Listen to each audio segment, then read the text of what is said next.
கர்த்தருக்கு காத்திருந்து கழுகு போல் பலன் அடைந்து செட்டைகளை அடித்து உயரே எழும்பிடுவார்.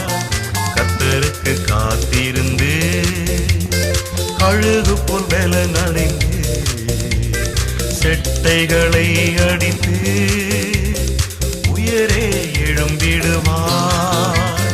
புது பலன் அடைந்திடுவாய் நீ, புது பலன் அடைந்திடுவாய், புது பலன் அடைந்திடுவாய் நீ, புது பலன் அடைந்திடுவாய், புது பலன் அடைந்திடுவாய்.